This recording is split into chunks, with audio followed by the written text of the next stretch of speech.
bien, y se ve bien además. Buenas tardes, Rodrigo. Hola, Lan. Perfecto, me comunican que sí. Qué bueno. Qué bueno. Bueno, ¿cómo están? Espero se encuentren bien. Hemos tenido 2 semanas bien raras, por así decirlo, especialmente acá en Chile. Fue algo que estaba considerado también dentro de la programación de la universidad, así que de repente en un próximo módulo seguramente esto va a durar 1 semana menos. Pero sabíamos que íbamos a tener estos 15 días que iban a ser un poquito complejos. ¿Cómo han andado con el avance del trabajo? Bien, si tienen dudas, vamos a dejarlas para el final de la sesión, para que puedan de alguna manera pensar en lo que quieren preguntar y así podamos atender lo que necesiten. ¿Ya? Como siempre, vamos a aprovechar de partir con algunos avisos de utilidad pública. Lo primero que tengo que comentarles es que tengo que pedirles disculpas. La verdad que yo aquí cometí un error con la alternativa de las preguntas, especialmente la pregunta 3 y 6 creo que eran. Eran dos preguntas donde tenía dos alternativas que se superponían, no sé, o una anulaba a la otra si se elegía una de las dos. Entonces tenía mucho sentido ver las dos en la misma serie, y seguramente porque estábamos apuntando a una alternativa específica.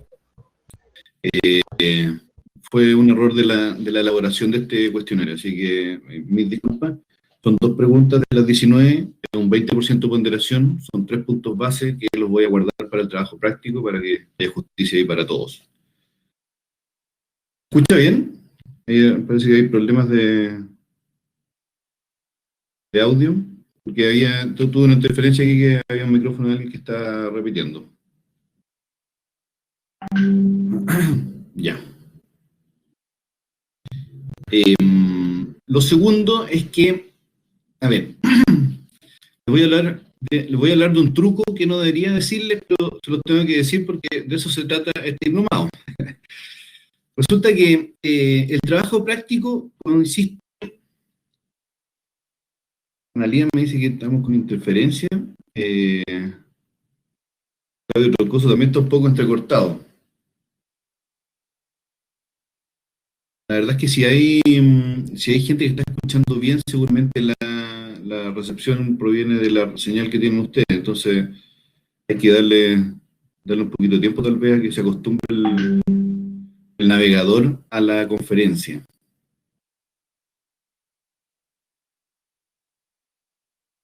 Sí, Esteban acá también, Esteban, nuestro coordinador, me dice que se escucha bien también, así que no deberíamos tener problemas. Ya. Bueno, del trabajo práctico, yo les voy a comentar que esto hay que trabajarlo más. Cuando tienen un trabajo práctico, especialmente en modalidad de learning, tienen que trabajarlo siempre en los 3 puntos de la misma manera.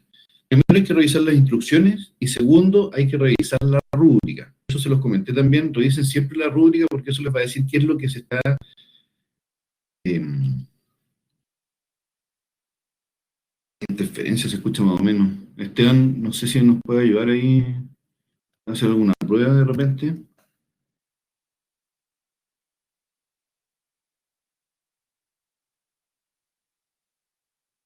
Ahora se entrecorta, me dice. Sí. Sí, Rodrigo, sí, te escuchamos entrecortado. No sé si a lo mejor si reingresas a la sesión. ¿Me puedo salir yo nomás, aunque sea el coordinador? Sí, sí, Sí. no te preocupes. Sí.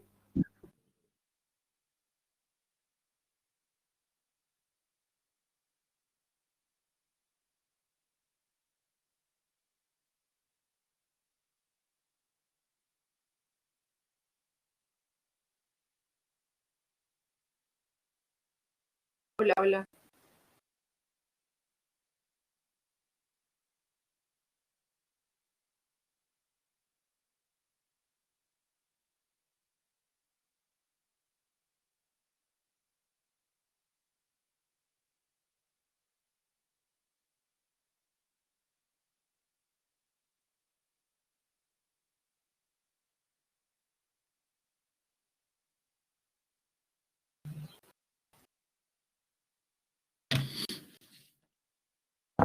Ya, ¿cómo se escucha ahora? Ingreso. Ahora sí, ahora parece que sí. Ya, vamos a retroceder una entonces para ver si...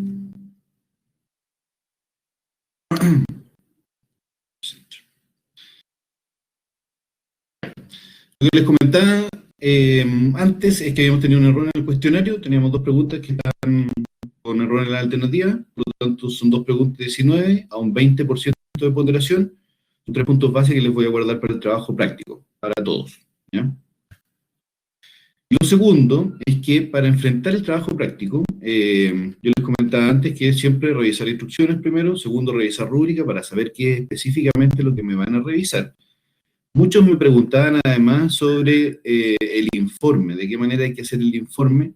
A mí lo que me interesa es que me entreguen las respuestas específicas de lo que se está pidiendo en la rúbrica, pero en un formato relato tipo informe, ¿ya? ¿Por qué? Porque de alguna manera estamos apuntando a un escenario, se supone que vamos a satisfacer a este grupo de estudiantes que están aprendiendo para la ley de reciclaje, entonces tenemos que ponernos en ese escenario y estamos entregando un informe que se supone que da respuesta a alguien que está pidiendo esos antecedentes, ¿ya? Ese es el simulacro. Y lo tercero que les quería decir respecto, y que va en relación al trabajo práctico, es que tengo un documento que manejamos con Iván habitualmente, y acá está la parte del truco. ¿Se escucha bien? ¿Se escucha bien en general? ¿O se sigue escuchando entrecortado?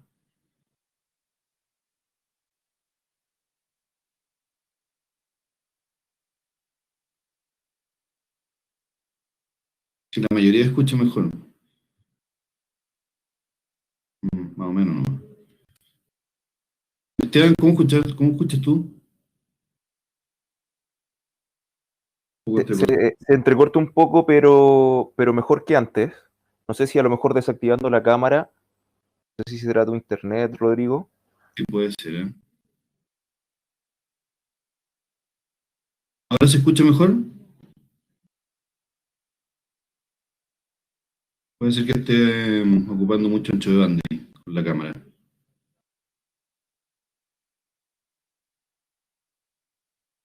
Sí, ya vamos a intentarlo así de esa manera. Me voy a conectar con la cámara cuando sea necesario, ¿ya? Em, a ver, les estaba comentando que esta es una planilla que nosotros trabajamos con Iván, pero requiere un poco de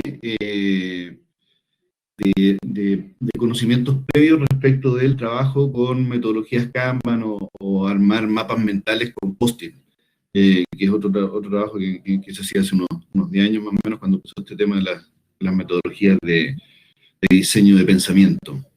La idea es que dejar este archivo colaborativo y yo aquí les dejé con colores los 10 grupos que son ustedes para que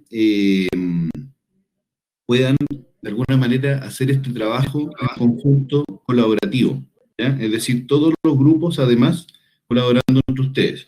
Esto se los dejo de todas maneras a modo de sugerencia, porque en realidad depende de ustedes si lo quieren hacer de esa manera. Yo sé que primero tienen que coordinarse entre los grupos, pero esta planilla puede quedar colaborativa para que puedan entrar todos.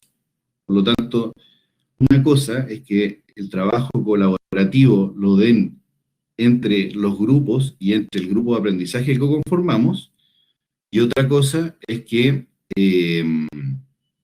podamos entre todos resolver justamente el problema, independiente de que entreguen el trabajo entre grupos, en cada uno de los grupos, perdón. ¿Tienes un poco complicado? ¿Todavía escuchan mal? ¿Ya se escucha mal?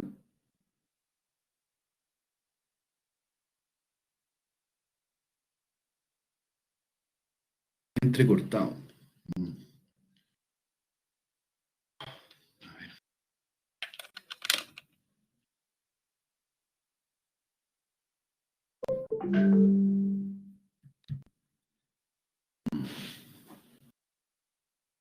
Esteban, mejor que, ¿sí?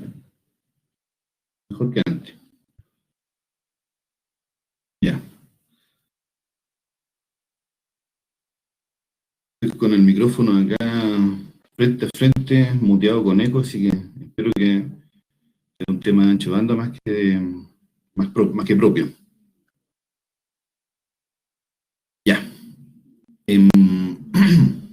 Entonces, les voy a compartir este link para que puedan, entre todos, ojalá, poder colaborar, a ver si pueden sacar la tarea o el trabajo entre todos, y una vez que tengan algún grado de orientación, un grado mayor de seguridad, puedan entregarlo de manera individual entre grupos.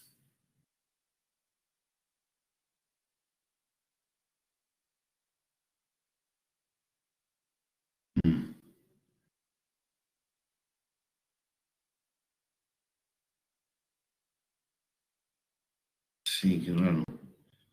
Estoy con la misma conexión de antes yo. Em,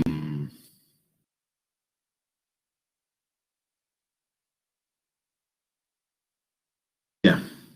Bueno, esperemos un poco a ver si el problema persiste, veremos alternativas. Me van diciendo cómo va mejorando el sonido. Ya. El objetivo de la sesión. En esta sesión vamos a tratar dos temas. El primero de ellos es la tutoría online y el segundo se refiere a las comunidades de aprendizaje. Respecto a la tutoría online, en primer lugar vamos a ver las características socioculturales, cómo debe estar preparado el docente. En segundo lugar, cuáles son las características disciplinares, es decir, a qué estrategia o qué líneas de aprendizaje debe seguir, y pedagógicas que van en esa misma línea, justamente en la línea de aprendizaje.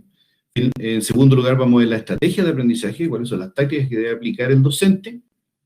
Y en tercer lugar, las comunidades de aprendizaje y su relevancia en el trabajo colaborativo.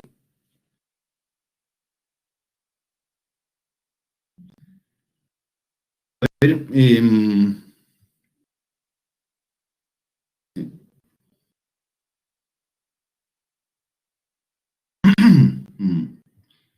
seguimos con los problemas.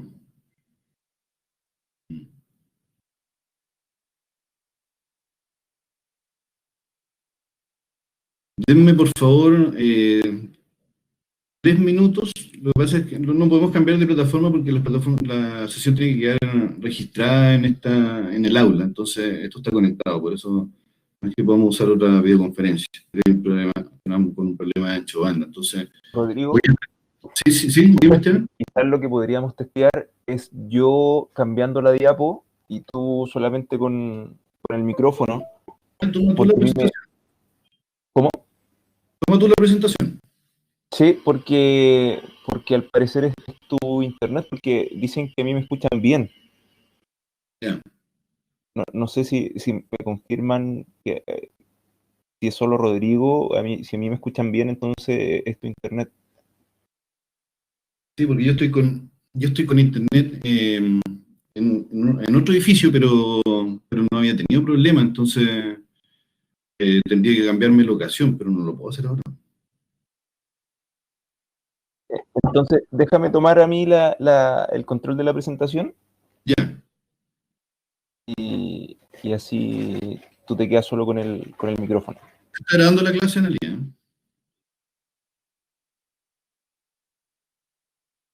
Ya, ¿lo tomaste tú, Esteban?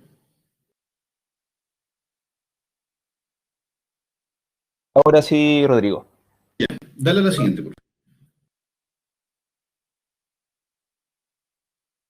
Ya. Em, ya, vamos a iniciar entonces hablando del rol del docente. A ver, el rol del docente, ya les hemos comentado en las clases anteriores, en las sesiones anteriores, que el rol del docente va pasando desde un rol mucho más cercano al estudiante, al aprendiz, y se va alejando un poco para dejarlo en autonomía, debido a que tenemos que avanzar en los pilares de la participación activa.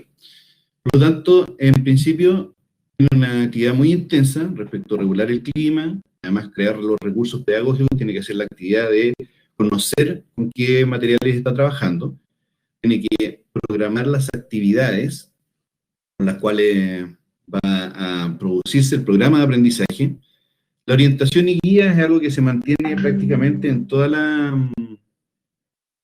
el programa, y es algo que debería incluso mantenerse de una manera estable. La orientación y guía es lo que permite, si se acuerdan lo que vimos en el foro, es lo que permite justamente que avancemos de el potencial real que tiene el aprendiz de obtener versus el nivel que podría adquirir bajo una modalidad de orientación. Por lo tanto, se supone que la orientación lleva el aprendizaje a un mayor nivel de conocimiento. También el tutor tiene que desarrollar las capacidades, por lo tanto, sí o sí, tenemos que, de alguna manera, estar instruidos en el tema al cual nos estamos refiriendo. Enseñar a aprender, que se refiere a entregar prácticas o hábitos pedagógicos que puedan ayudar al aprendiz a sacar adelante el programa de aprendizaje y obtener los conocimientos deseados. Motivar e incitar. La motivación es algo que ustedes vieron seguramente en los textos y que está muy subyugado a lo que es los procesos cognitivos. Por lo tanto, la motivación en e-learning es algo que depende mucho del docente. Y así como ustedes han visto que nosotros hemos trabajado dinámicas, hemos tratado de hacer actividades distintas para que ustedes vayan teniendo una experiencia de aprendizaje que sea un poquito más diversa. Eso es lo que hay que preocuparse también de hacer en el programa de aprendizaje, de incluir en el programa de aprendizaje y que lo van a seguramente aprender en el curso de diseño instruccional que viene a continuación. Resolver las dudas, obviamente. Resolver las dudas se refiere también a ser un experto en el tema en el que se está tratando. Muchas veces nos han pedido hacer capacitaciones o hacer orientaciones en temas en los cuales se supone que el diseño instruccional es solamente el esqueleto de lo que el cliente necesita, pero además necesita la dictación del curso. Si nosotros no sabemos cómo se dicta, entonces la verdad es que o no estamos compenetrados en la materia, la verdad es que solamente podemos entregar un esqueleto. Y si no conocemos la materia, nuestro esqueleto seguramente va a ser débil. Así que eso es algo que uno tiene que siempre compenetrarse en el contenido que va a capacitar o instruir. Promover el uso de TIC, y eso es algo que también depende de uno. ¿Por qué? Porque como docente yo voy a ver cuáles son las herramientas que voy a utilizar, pero no soy un conocedor, obviamente, de todas las herramientas, porque no soy un catálogo de herramientas, pero sí, de alguna manera, mi programa de aprendizaje va a requerir de ciertas dinámicas o herramientas que me pueden ayudar. Entonces yo lo que tengo que estar buscando es cuáles son las dinámicas que necesito satisfacer y cuáles herramientas me pueden satisfacer esa dinámica. Si hago ese match, entonces estoy impecable. Luego, investigar y colaborar. Ya vimos que la investigación es uno de los pilares de los tipos de aprendizaje, por lo tanto, tiene que estar dentro de las actividades. Actualizar los contenidos, eso es algo que además nos golpea muy fuerte en este diplomado, dado que constantemente, obviamente, la tecnología se va actualizando y en el caso del e-learning nosotros tenemos que estar en boga en los contenidos, si no los estudiantes nos van a encontrar a nosotros. Y por último, revisar los planes de estudio, y esto se refiere a que lo más seguro es que como la experiencia de aprendizaje va cambiando de un curso a otro en el formato digital, lo más seguro es que si yo no actualizo mis planes de estudio, a la segunda o tercera emisión del mismo plan, ese plan ya va a ser conocido por muchos estudiantes, seguramente va a estar en redes sociales, va a estar dentro de las carpetas compartidas que algunos puedan tener, entonces no va a haber ninguna novedad, se pierde la motivación y el círculo virtuoso no resulta y finalmente el conocimiento no se va a obtener porque no va a haber motivación, que es lo que está al medio de todo este esquema, como podemos ver. Dale una más, por favor, Esteban. Ya. Las dimensiones de las estrategias de enseñanza, acá, esto me gusta que lo vean un poco en relación al avance de cómo uno va descubriendo el conocimiento. En primer lugar, y si lo vemos desde el azul del extremo superior izquierdo hasta el extremo inferior derecho, el azul nos dice académico disciplinar, es decir, nosotros nos instruimos de una materia y aprendemos cómo funciona esa materia. Luego, vamos al técnico pedagógico, donde aprendemos cómo se trabaja con esa materia y cómo se aprende sobre esa materia. Porque obviamente primero nos tenemos que hacer de la jerga, empezar a hablar sobre una materia, empezar a entender cómo funciona esa materia y recién ahí empezamos a aplicar técnicas, ejercicios, operación con esa materia. Antes solamente tenemos conocimiento, fundamento. En tercer lugar, nos abrimos al mundo crítico, social y comunitario. Empezamos a interactuar con nuestros colegas, con quienes nos puedan aportar sobre este contenido. Y en último lugar, hacemos una apreciación personal reflexiva sobre lo que estamos trabajando y este ciclo se va repitiendo a medida que vamos estudiando, ya que vamos insertando más materia, vamos aprendiendo más táctica, vamos teniendo más retribución social y vamos haciendo nuestra propia autorreflexión sobre la materia que vamos compenetrando para nuestra experiencia. Un segundo, Esteban, vuélvete por favor, porque acá tenemos mucha experiencia docente, entonces me gustaría que si alguien puede comentar un poco sobre la aplicación de las estrategias de enseñanza en el aula, y aquellos que no son docentes obviamente también. Así que cedo la palabra para ver quién nos puede comentar un poco.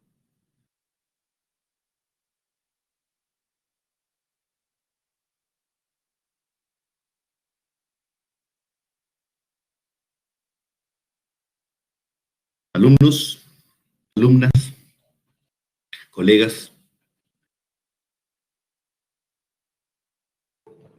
Sí. Rodrigo, Hola. ¿se escucha? Sí. ¿Se escucha bien, Rodrigo? Sí, cuéntanos. Sí, un poco para partir, romper el hielo. Mira, yo creo que el tema importante es la retroalimentación, ¿no? ¿Verdad? Que permite ir ajustando y corrigiendo el camino que ya se trazó. Me parece que es muy, muy importante la retroalimentación para el cuadrado de personal reflexiva, ¿no?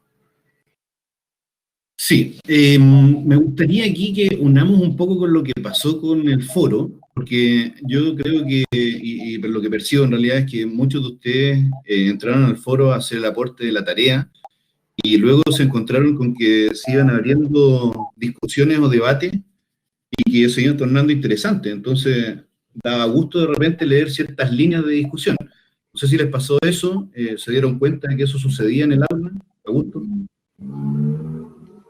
Sí, por cierto. ¿Sí? ¿Y qué te producía eso respecto a la motivación? No, mira, la verdad que en lo personal, el solo hecho de trabajar colaborativamente es una novedad, digamos, para nosotros los que no tenemos, que tenemos ya su edad. No nos educaron para eso nosotros, ¿no? ¿Verdad? Yo tengo 60 años, un poquito más. Y por lo tanto, poder vivir el trabajo colaborativo es maravilloso, digamos. Las experiencias de las personas jóvenes, cómo dominan la tecnología, cómo aportan ideas que no se te ocurren a ti, y se hace muy, muy, muy, muy interesante, digamos, estas dinámicas de grupo, ya sea a través de cualquier herramienta, digamos, mientras tanto, ¿no? Pero que es otro tema, digamos, ¿no? No fue fácil, digamos, lograr que en el grupo nuestro los cuatro estuviésemos sintonizados con el tema de la nube, luego cómo hacer uso del foro, ubicarnos nosotros mismos, pero creo que muy, muy interesante, digamos, cómo esta manera de enseñar y learning, digamos, promueve el trabajo colaborativo. Y, por cierto, cómo la tecnología lo apoya, porque lo hace transparente el no estar reunido físicamente. Sí, claro. Acá, a pesar de que no estamos presentes, nadie se puede escapar. Sí. ¿Alguien más que quiera comentar? Micrófonos abiertos.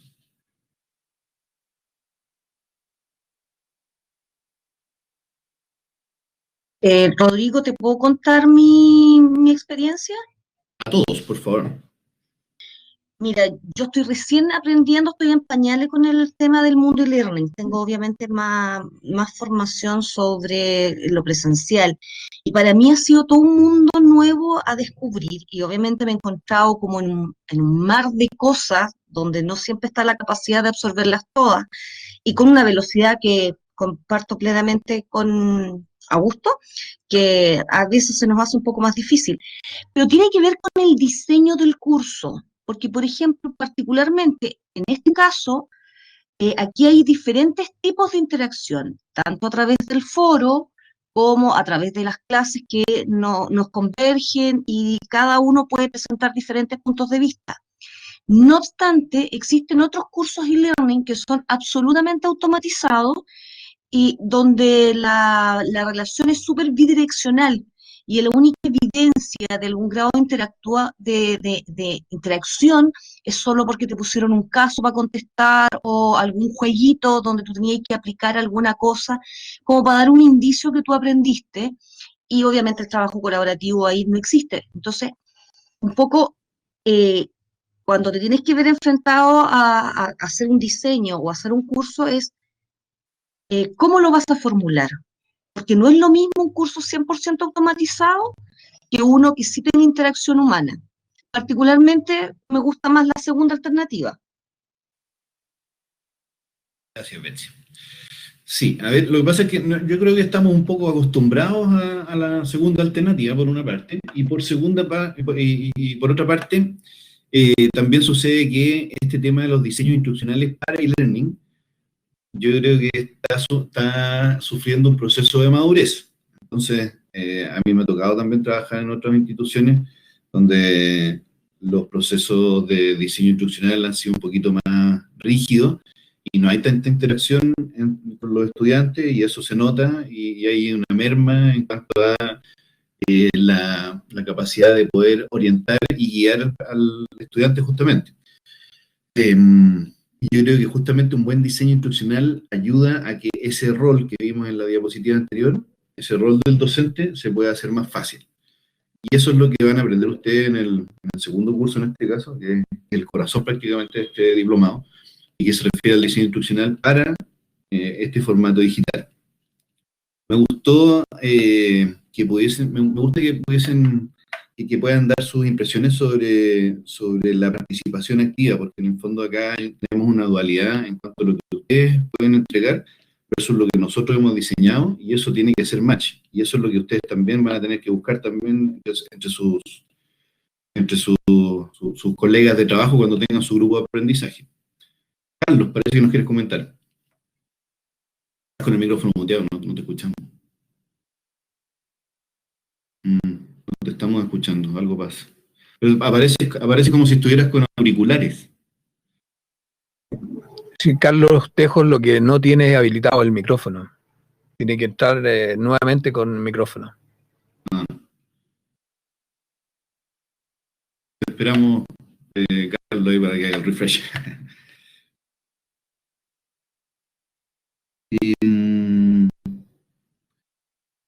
María Isabel me dice. ¿Hola, se escucha? Sí. Sí, María Luisa soy yo. María Luisa, perdón. Siempre me dice María Isabel. No, lo que yo iba a comentar es que creo que ha sido muy fundamental las indicaciones que se dieron al principio para el diplomado. Todos tenemos súper claro que la participación tiene que ser activa, el tipo de estudiante, ¿no es cierto?, que ingresa a la plataforma, que opina. Además también, por ejemplo, en tu comentario a mis aportes me decía esto de saludar, despedirse, dar la bibliografía. Entonces, eso nos hace que acercarnos a la dimensión de estrategia de enseñanza crítico-social y comunitaria, que uno puede tener acceso a las fuentes educativas que comparten los colegas, o sea, los compañeros del curso, que de verdad, para mí por lo menos ha sido muy interesante leer todo lo que aportan, y además que lo comparten con videos, con textos.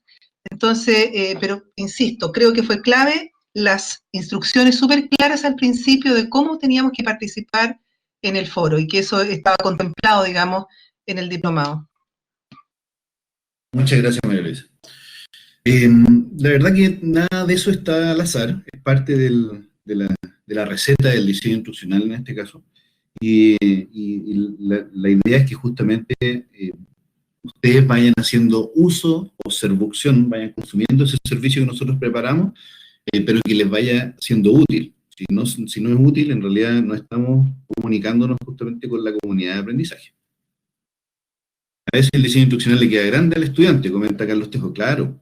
Pero fíjate, Carlos, que la mayoría de las veces le queda grande al docente. Sufrimos muchas veces de tener una mala planificación sobre el público al cual vamos a atender. y yo creo que ese error es más grave que el otro, porque el otro se puede arreglar en la marcha, si es que somos hábiles, podemos arreglarlo en la marcha, pero el de no dar con el público al cual estamos atendiendo puede ser más complicado, porque cambiar el programa de aprendizaje completo no es trivial. Continuamos. Muchas gracias a todos. Esteban, por favor. La adaptación del docente, y acá va desde arriba hacia abajo. En primer lugar, siempre hablando, por supuesto, en el formato digital, tiene que haber un dominio de las herramientas electrónicas de gestión de contenido. Cuando hablamos de la herramienta electrónica de gestión de contenido, significa que tenemos que manejar bibliotecas virtuales, las bibliotecas Drive o Open Drive, creo que se llama, de Microsoft, de Google, el Dropbox. Todas esas bibliotecas nos sirven para guardar contenidos. OneDrive, perdón, me dice ahí Gabriel. Para guardar contenidos, y esos contenidos son recurrentes, es decir, nosotros vamos a esos archivos para poder utilizarlos y los guardamos ahí porque son de frecuencia, pero seguramente en esos documentos tenemos una carga muy fuerte de Word, PDF, y tal vez eso nomás. Tenemos que aprender a usar las presentaciones, y a las presentaciones tenemos que aprender a agregarle audio, y tenemos que aprender a usar los tiempos. Entonces nos transformamos un poco en diseñadores de nuestros contenidos para el aprendizaje que vamos a otorgar, ¿ya? Entonces ahí hay un doble clic, porque una cosa es manejar los contenidos que necesitamos y otra cosa es disponerlos en el formato que nos interesa para nuestros alumnos. Segundo, el uso intensivo de la computadora. Bueno, recurso primordial hoy día, la verdad que más allá del teclado, tenemos que saber hacer uso de varias funcionalidades dentro de la computadora, y lo que ha sido un ejemplo Murphy para esta clase es que tenemos que tener una buena conectividad y tenemos que estar en un ambiente donde podemos asegurar que la comunicación se pueda dar de la manera óptima, ¿bien? Eso es algo que no voy a volver a cambiarme de conectividad para la próxima ocasión. En tercer lugar, tenemos el dominio de cultura informática y computacional. Aquí pareciera que estamos hablando de un progreso, y eso es así. Después de que empezamos a gestionar contenido y empezamos a hacer uso intensivo de la computadora, vamos a obtener esa cultura informática y computacional. A hacer videos se aprende haciendo videos, a hacer presentaciones se aprende haciendo presentaciones, y a hacer contenidos a través de diseño instruccional se aprende haciendo contenido, ¿eh? Entonces, este es un trabajo que necesita de práctica.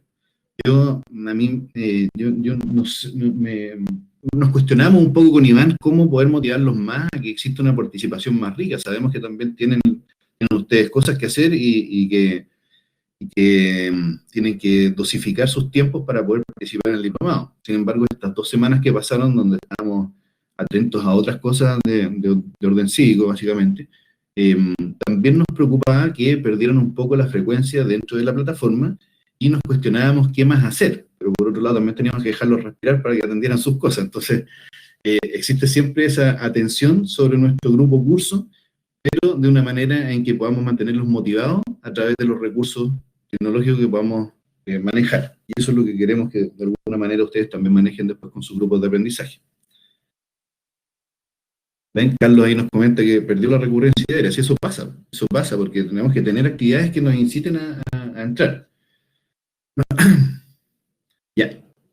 De los grupos vamos a hablar al final, Luis. Y les voy a hacer un par de comentarios. Y en cuarto lugar tenemos la familiaridad tecnológica, que es ya cuando estamos... perdón, me faltó una parte en el tercer punto.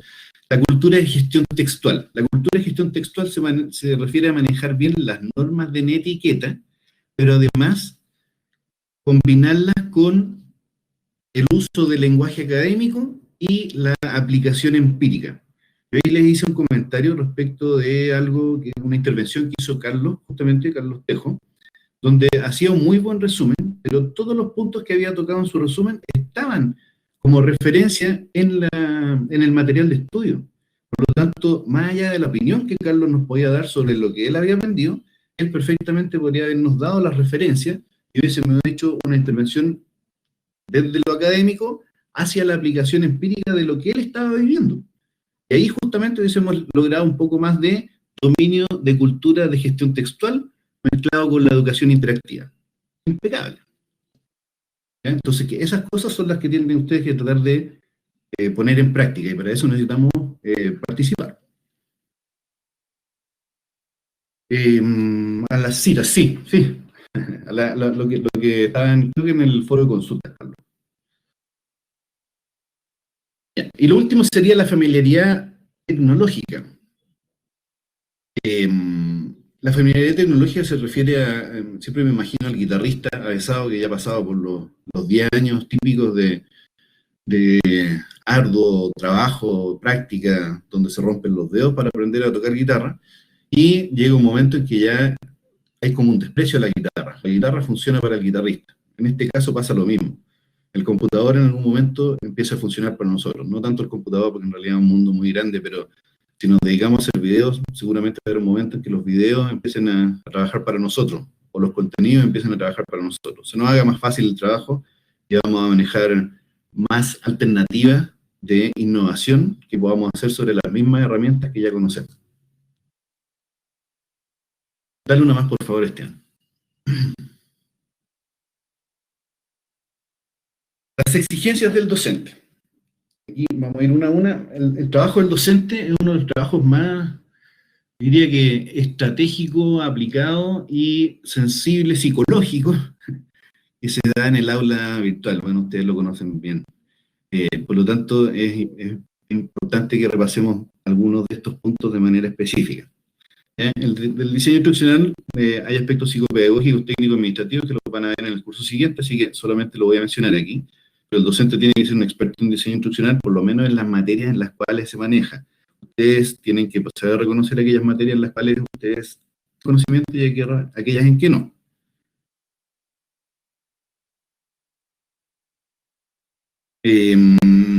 Carlos me comenta acá que le ocurre que a veces al tener todo integrado no sabe distinguir bien quién dijo qué. Y es algo que nos ocurre muy bien, pero cuando nosotros sacamos una conclusión, esa conclusión viene de algo que leímos o de algún apunte que tomamos. Y en ese apunte nosotros tenemos que saber hacer la trazabilidad para saber de dónde vino eso que estamos diciendo. No podemos dar comentarios que pueden estar equivocados, especialmente en el aula de clase, porque se supone que tenemos la base para poder entregar esos comentarios. Ahora, si nuestra conclusión es errada, eso lo podemos discutir, pero las referencias no debieran perder la trazabilidad. Siguiendo con las exigencias del docente, anticipar los requerimientos del grupo se refiere a anticipar justamente al público al cual vamos a atender, a nuestros aprendices. Incitar la participación colaborativa, lo hemos mencionado también. Motivar, comunicar, animar, ser empático, es parte de las habilidades blandas, que podría así decirse, pero es parte también de algo que nosotros tenemos que tener presente como parte de la receta. No podemos dejar de motivar, de ser empático, animar cuando corresponda, de comunicar lo que tenemos que comunicar. Son actividades que parecen fáciles, pero son parte de la receta. Manejar TIC.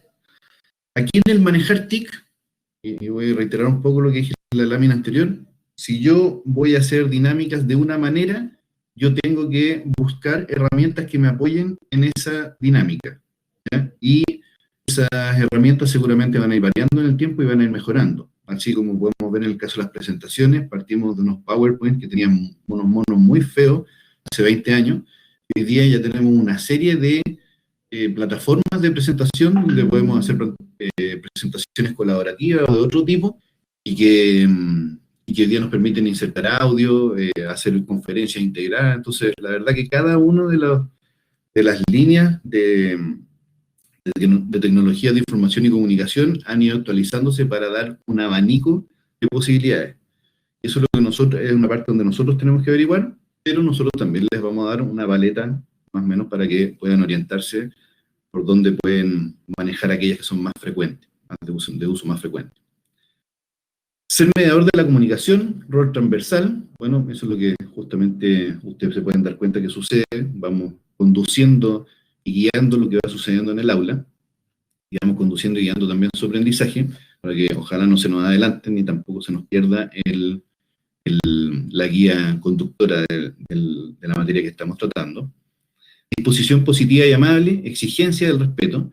Ese es un detalle que yo creo que lo hemos tratado muy bien en este grupo de aprendizaje, y no siempre es tan fácil, especialmente dependiendo de quién tengamos como público al otro lado. Entonces, exigir el respeto y muchas veces exacerbarlo hace que sea mucha más fácil la convivencia en el aula. Si ustedes se fijan, no ha habido roces por lo menos en esta aula, y de repente hay comentarios que perfectamente algunos podrían negarlo o tal vez buscar alguna referencia para debatir y armar una discusión algo más exasperante. Eso tenemos que tratar de siempre mantenerlo dentro de cánones de respeto para que no se nos pierda el foco de lo que estamos tratando. Aquí lo importante es la materia, el conocimiento. Pero para que eso se dé en un ambiente que sea círculo positivo, donde todos podamos acceder al conocimiento, al aprendizaje, tiene que darse con normas que nos permitan o nos den ganas incluso de participar. En educación básica es un poco complejo, la institución, ya que los alumnos adolecen criterios. Sí. Yo creo que los alumnos, independiente de la edad, uno tiene que considerar que el criterio siempre va a ser diverso, ¿ya? O se va a perder. Entonces uno tiene que establecer las reglas, ¿ya? Y tiene que ser muy enfático en las reglas, especialmente al inicio de los programas de aprendizaje. Es cuando de alguna manera se establecen reglas del juego y todos se amoldan a esas reglas del juego. Pero siempre vamos a tener algunos disidentes. Eso en todos los grupos funciona así. Carlos me pregunta, ante los desafíos del docente, las instituciones tienen claro que esta situación demanda más trabajo y por lo mismo debiera ser mejor la remuneración. Voy a anotar esa pregunta, Carlos, y la voy a dejar para el final, un poco más amplia.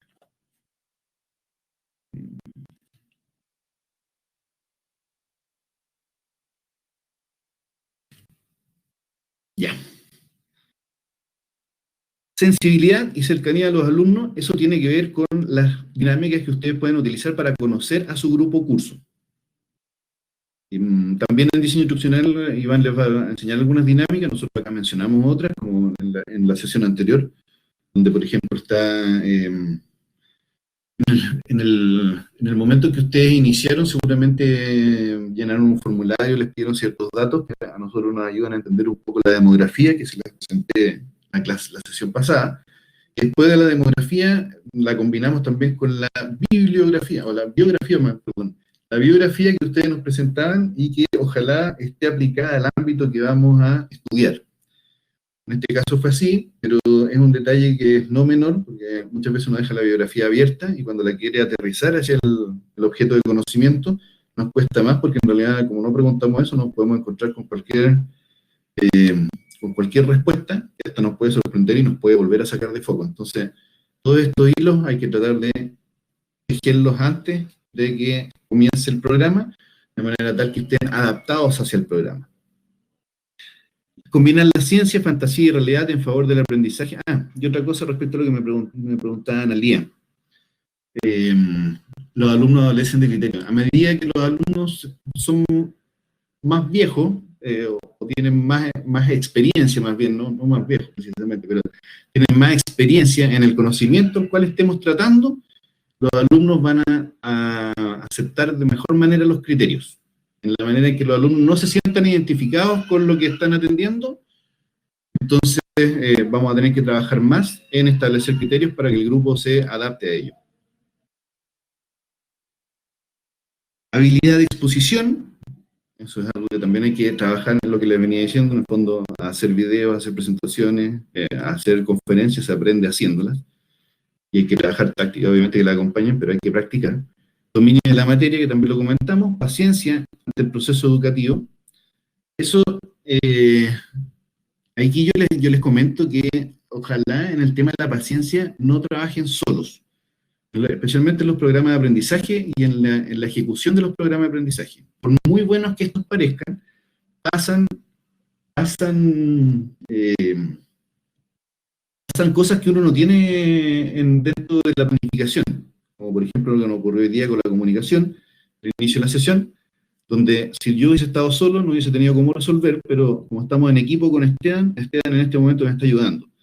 Si yo también estoy cometiendo algún error en lo que le estoy comentando, que puede ser, tengo a Iván que me va retroalimentando para que yo vaya corrigiendo, si es que eso es así, y yo lo voy haciendo de la misma manera con él.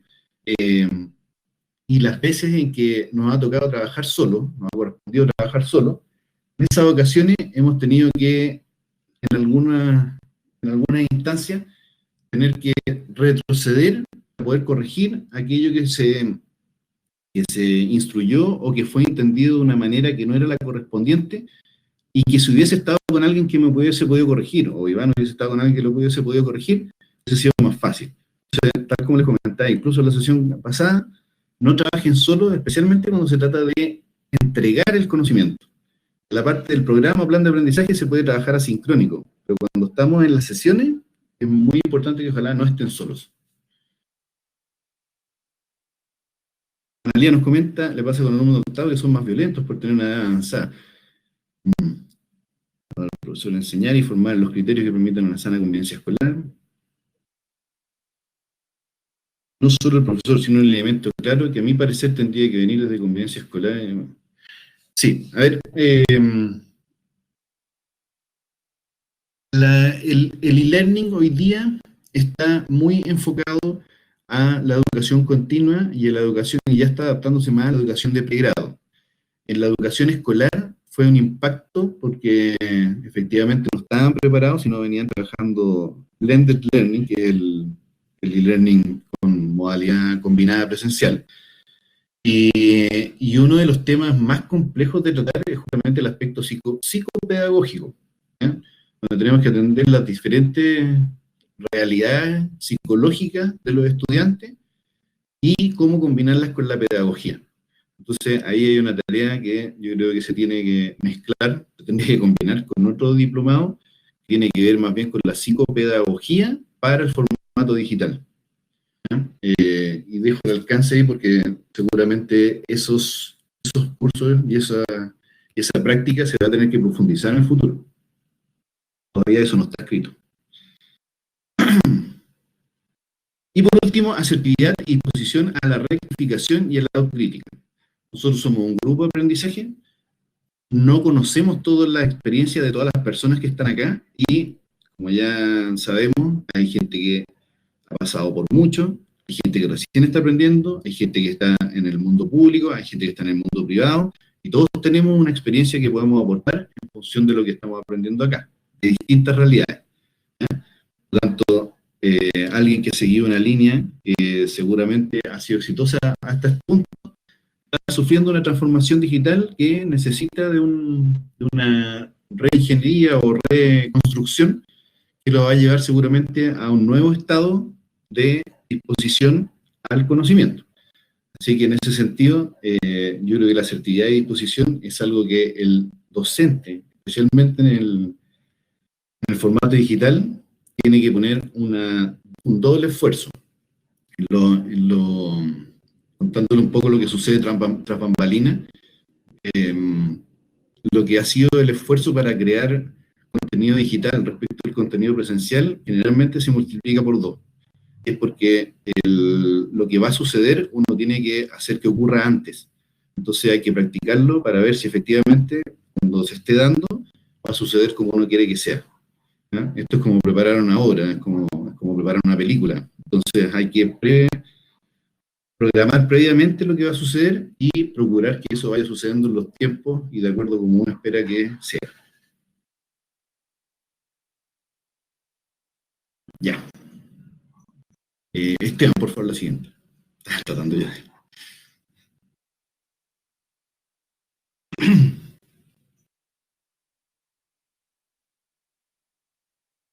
Ya. Bueno, lo que Carlos comenta acá es que lo bueno es que en la UAA, uno, en tanto docente, conoce el perfil de ingreso de los estudiantes, sus puntajes, bueno, lo que buscan las instituciones justamente es identificar y trazar de dónde vienen los estudiantes para conocer sus características psicosociopedagógicas. Y esa combinación tratar de aportarla de alguna manera a los programas de aprendizaje. Ahora, no sé cómo se hará ese match, cómo se hará esa combinación, pero ese es el propósito justamente de lo que debe suceder en el formato digital de aprendizaje. Ya. Esto lo puse, nuevamente nos encontramos con una especie de diagrama de proceso. Tenemos un input, algo que sucede al medio, y un output. En primer lugar tenemos análisis del contexto situacional a quiénes estamos atendiendo, qué es lo que vamos a hacer con esos estudiantes. Entonces, por eso tenemos que saber quiénes son nuestros aprendices, en qué situación están. Y luego vemos seleccionamos entonces, de acuerdo a quiénes de ellos son, las estrategias asociativas, es decir, cómo van a trabajar en conjunto, la elaboración de los contenidos, el apoyo complementario de material, lo que sea que vayamos a entregar, presentaciones, lecturas, dinámica. Aquí va la operación en general, y la organización, que es la calendarización, programación, una especie de carta Gantt del programa de aprendizaje, que nos vaya dando la pauta de lo que va a suceder dentro de lo que es el proceso de aprendizaje que nosotros vamos a consumir. Finalmente, lo que sale es la definición de actividades, que es lo que es el programa en sí, lo que se va a hacer. La definición de actividades, los trabajos en grupo, colaborativo, autónomo, independiente, de investigación, de debate, discusión, etc. Recordemos que estas son las estrategias de enseñanza para los docentes. Por lo tanto, ¿qué es lo que hago yo como profesor? Primero veo quiénes son mis estudiantes, de acuerdo a eso, obviamente con el contenido que voy a tratar. En este caso, para el caso del trabajo práctico, podemos hablar de la ley de reciclaje.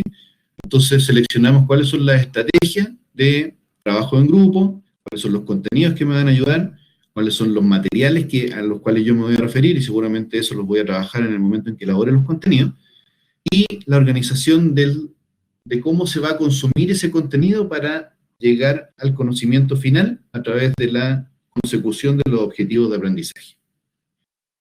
¿Ya? Vamos un poco a los comentarios. Perfecto. Estamos al día. Esteban, siguiente, por favor. Pilares del aprendizaje colaborativo. La última diapositiva se refería al docente, y de ahora en más vamos a hablar de las comunidades de aprendizaje. Las comunidades de aprendizaje requieren así como la participación activa, hablábamos que era relacionada directamente con el e-learning. Acá hay 3 pilares que tienen que ver con el aprendizaje colaborativo para las comunidades de aprendizaje.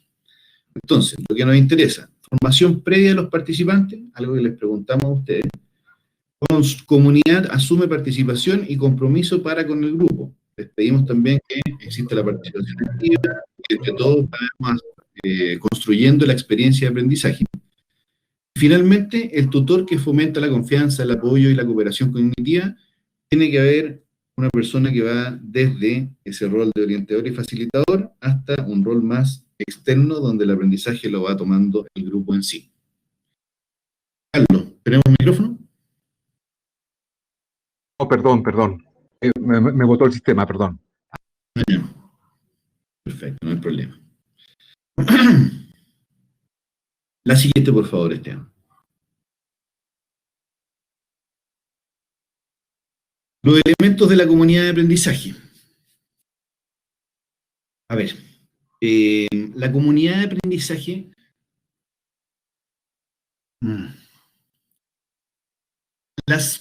las instituciones en general, como escuchamos muchas veces en distintos medios, se habla de que las instituciones o las organizaciones son reflejos de quienes las dirigen. Y eso más o menos se cumple en la generalidad, y esto pasa también con las comunidades de aprendizaje. Es decir, una comunidad de aprendizaje adquiere un grado de personalidad.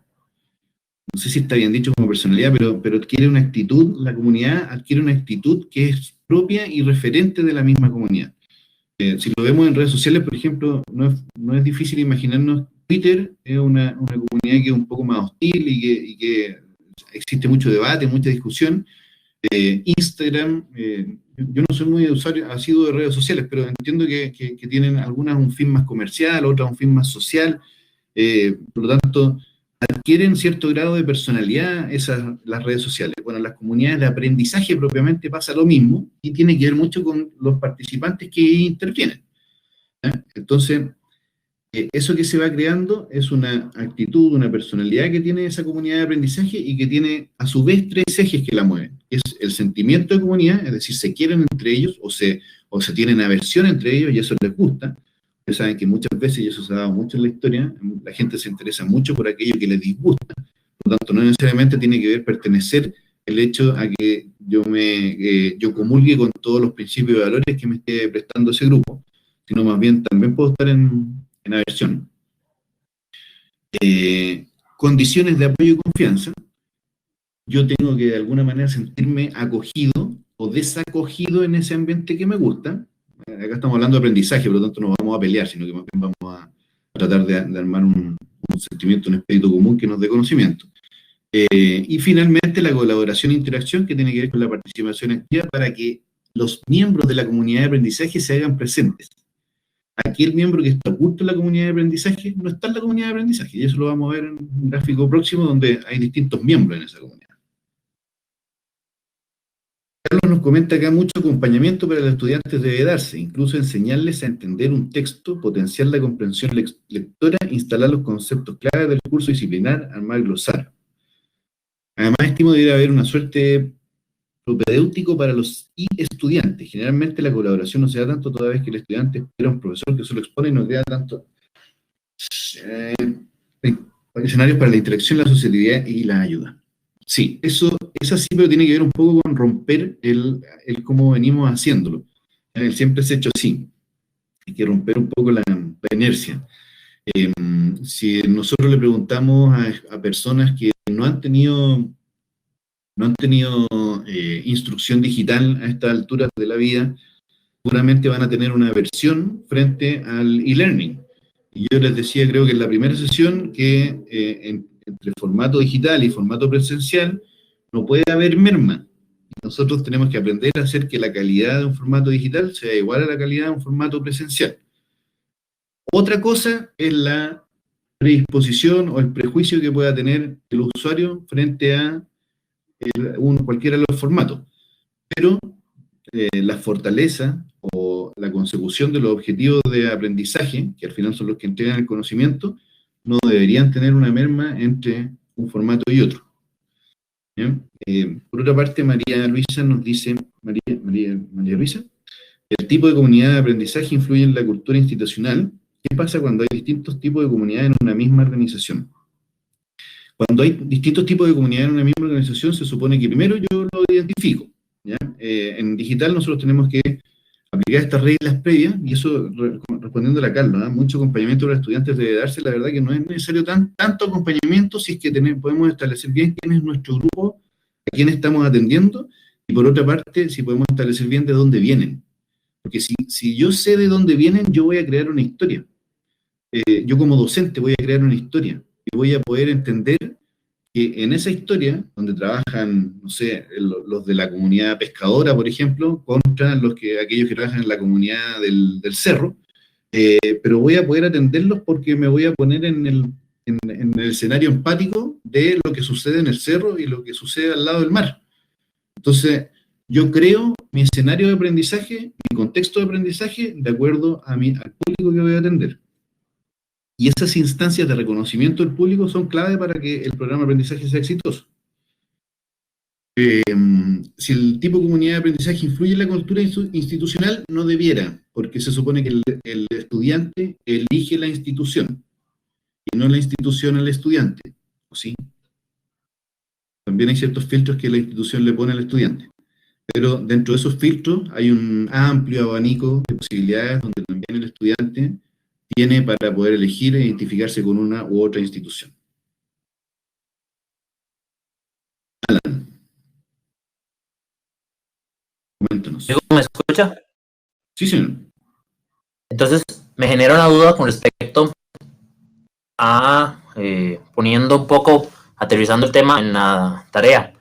Porque, ¿qué pasa? La comunidad de aprendizaje del trabajo es una comunidad de aprendizaje que está participando de este proceso prácticamente obligada por la nueva ley de reciclaje. La motivación debería ser diferente, más fuerte, o debería venir de otro tipo de forma a una comunidad como nosotros, que estamos acá por crecimiento profesional, por nuevo aprendizaje, porque algunos hacemos una inversión económica, entonces queremos aprender muchísimo más. Pero en el caso de una como la del trabajo, son 200 usuarios que están tienen que, por obligación, independientemente si les guste o no les guste tanto, aprender y participar en este proceso de enseñanza-aprendizaje. Muy buena pregunta, Alan. Sin embargo, como lo dije al comienzo, la acabo de anotar también, ¿eh? La acabo de anotar y la voy a contestar al final porque quiero que al final nos aboquemos un poco al trabajo, ¿ya? Ok. Carlos comenta, me da la impresión que el modelo educativo de cada plantel puede dar una uniformidad y organicidad a la comunidad de aprendizaje. Organicidad se refiere a una organización predeterminada, me imagino, exclusivamente para esa institución. Y eso ocurre. Si ustedes se fijan, seguramente las universidades tienen algún sello respecto al formato. Eso es así. Respecto al formato digital, por lo menos, que utilizan, algunas se identifican con cierto tipo de formato y así lo imparten, y además su organización está formada de una manera que es más o menos cercana al estudiante, y eso se refleja también en sus programas de aprendizaje, pero es un proceso que es bidireccional, un poco más ligado a la cultura que al diseño instruccional, porque hasta el momento estamos viendo que las instituciones se han adaptado al digital y no más bien lo han integrado dentro de su comunidad.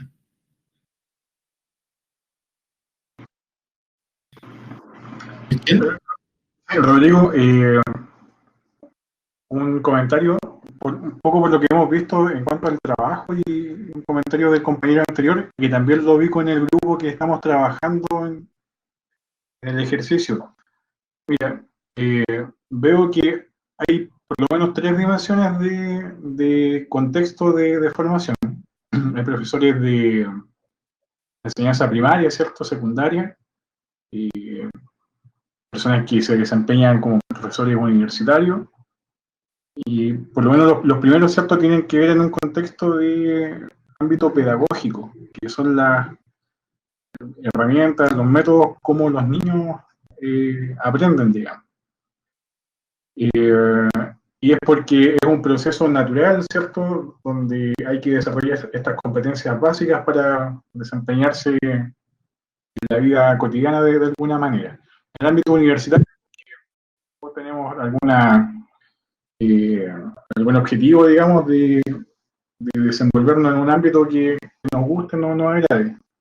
Cuando ya estamos trabajando, y en el caso del ejemplo, ¿cierto?, del trabajo, nos imponen ciertos requisitos, ciertos requerimientos, y respecto de los cuales muchas veces tenemos brechas. Y tenemos estas necesidades, las organizaciones, de capacitar a personas, digamos, profesionales o no, ¿cierto?, en esta brecha para poder desempeñarnos de mejor forma, o de la forma que la organización espera que lo podamos realizar para cumplir con cierto propósito. Las técnicas de enseñanza, de aprendizaje, es distinta a las pedagógicas, sino que son andragógicas, que es la forma como los adultos aprendemos. Entonces, creo que en los comentarios, dígame, cómo se va presentando la información, se mueve de la experiencia de cada uno de nosotros que estamos participando. En cada uno de estos elementos podría a lo mejor en algún momento también referir respecto a estas dimensiones que son un poco distintas. Yo no sé, en el ámbito universitario me da la sensación que es como más un ámbito pedagógico, por lo menos pregrado, y no tanto, digamos, como en la formación continua o acortamiento de brecha. Es como a modo de comentario, digamos. Sí, está bien. A ver.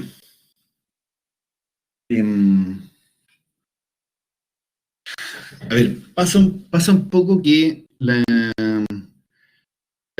e-learning ha tenido una gran penetración desde arriba hacia abajo, es decir, ha penetrado más desde la educación continua, el posgrado, la formación universitaria, y de ahí ha ido poco a poco introduciéndose en el pregrado y en la formación escolar.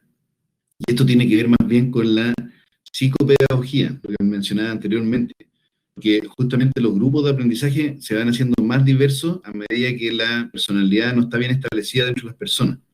Entonces, atacar grupos diversos suele ser más complicado para poder seguir programas de aprendizaje más extensos, pero no así dinámicas cortas. Entonces, por eso digo que no está todo escrito, porque efectivamente van saliendo, yo sé que incluso en Chile se desarrollaron plataformas de aprendizaje para la comunidad escolar, precisamente, pero falta todavía más penetración respecto a las dinámicas, a la diversidad de dinámicas que se pueden aplicar en las distintas etapas escolares.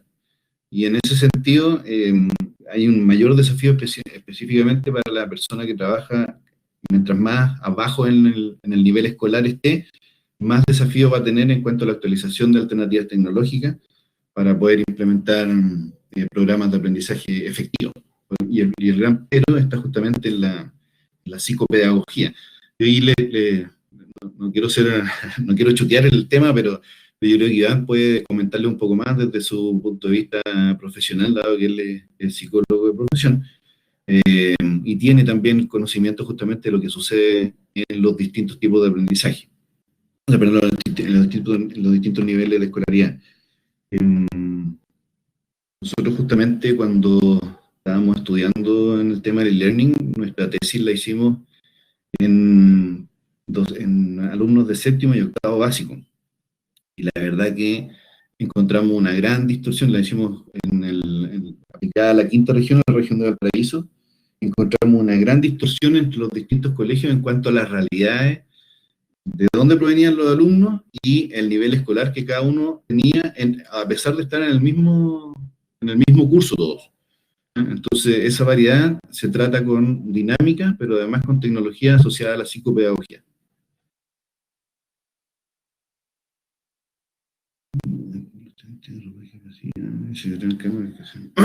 Ya. Sí, disculpa, con lo que comentabas, tenía la misma percepción, no tenía como la claridad, digamos, esta feedback que comentaba, de que primero se fue desarrollando como en el ámbito de acortamiento de brecha, educación continua, y hoy día, digamos, de forma acelerada con el tema del COVID-19, Obligado. de alguna forma obligó, digamos, al ámbito de educación primaria, digamos, y secundaria a echar a correr este mecanismo, digamos, del que de alguna manera estamos todos aprendiendo. Sí. Y como recurso igual, y que se creó en paralelo, digamos, cuando se echó a correr esto, lo que tú comentabas, esa aula virtual para los colegios, y este canal de televisión en la señal abierta, como la señal .2 HD Sí. también se viene como a complementar un poco el aprendizaje de los niños, digamos, en los programas de estudio, principalmente los chicos de enseñanza básica. Es por lo menos como lo entiendo y lo visualicé yo, digamos. Es interesante, digamos, cómo se ha ido extendiendo el tema. Ahora es mucho más complejo de abordarlo en estas distintas dimensiones. Y eso también hace que el programa sea interesante. ¿Esto cómo continúa? Sí, la verdad que quiero hacer una separación porque yo les menciono mucho el tema de la importancia de la psicopedagogía, pero nosotros no vamos a profundizar en temas psicopedagógicos, sabiendo que ustedes vienen de distintas realidades, entonces los podríamos abrazar a todos al mismo nivel, ¿ya? Por lo tanto, en ese sentido nos vamos más a lo que es infraestructura, elementos y el diseño instruccional propiamente para el formato digital, que son los cursos que aquí vamos a tocar. ¿Ya? Pero efectivamente, Cristian, acá hay una evolución que vamos a seguir presenciando. Acá tenemos que tomar palco y acto, ¿ya? Porque tenemos que ir viendo lo que va sucediendo en ese sentido, y además no estamos considerando el caso de las comunidades o de los colectivos, en ese sentido que podría haber gente que tiene discapacidades, gente que está en situación de cobertura geográfica muy difícil de cubrir, y no porque no existan las condiciones no podemos llegar con el conocimiento. Entonces, hay desafíos que todavía vamos a ver cómo se van resolviendo.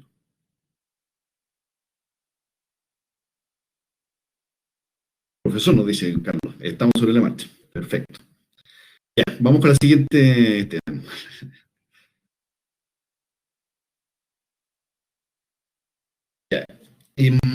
¿Cómo combinamos al docente frente a las comunidades de aprendizaje? Es distinto que el docente se enfrente a una persona independiente que a una comunidad de aprendizaje donde ya sabemos que tiene una cierta personalidad, pero además es un grupo de individuos armados por elementos comunes que los ampara. ¿Ya? Entonces, se requiere de una presencia social del tutor, tiene que haber una marca, y el tutor entrega un sello. ¿Ya? Hay un formato para entregar los contenidos, hay una interacción propia del tutor que además va haciendo el juego de la motivación y la empatía dentro de su desarrollo, el desarrollo del servicio, me refiero. Por otro lado está la facilitación del grupo, tiene que haber una aveniencia respecto al grupo. Nosotros acá tenemos distintas herramientas que nos ayudan y que están dentro del aula, como por ejemplo esta separación de los grupos, permite además que nosotros tengamos foros de discusión, que esta semana además resolvimos cómo hacer que los mismos docentes intervengamos en los foros de discusión, porque ustedes estaban interviniendo, pero nosotros no habíamos llegado a los foros. Así que ahora ya resolvimos eso y podemos intervenir en los foros y podemos tener sesiones con ustedes directamente, con los grupos de trabajo me refiero. ¿Ya? Entonces, hay ambientes donde podemos trabajar en más estrecho, más general, y también pueden haber instancias donde puede haber atención individual. Yo sé que algunos colegas están tratando horarios de atención de repente cuando hay trabajos que son de construcción dedicada y que necesitan de más facilitación en este caso. Y a medida que lo necesitemos, así se lo hemos mencionado también, que lo podemos hacer. ¿Ya? Y por otro lado está la distancia transaccional, que es este juego de estar y no estar. Es intervenir y dejar que ocurra el proceso de autorreflexión. Es intervenir nuevamente y dejar que ocurra el error y después la corrección. O que el grupo asuma esa corrección y haya un poco de discusión y luego la intervención. ¿Ya? Pero para eso siempre hay que estar presente y hay que tener una recurrencia. El aula virtual es nuestro punto de encuentro y al aula virtual hay que tratar de entrar frecuentemente, ¿ya? Que es lo que hemos perdido justamente con este par de semanas que nos intervinieron. Vamos, Esteban, por favor.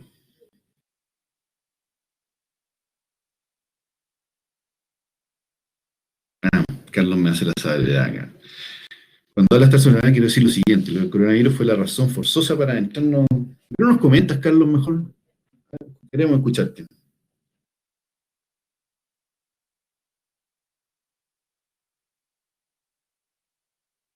Y ahí no sé si me escuchan, he tenido problemas técnicos durante la jornada.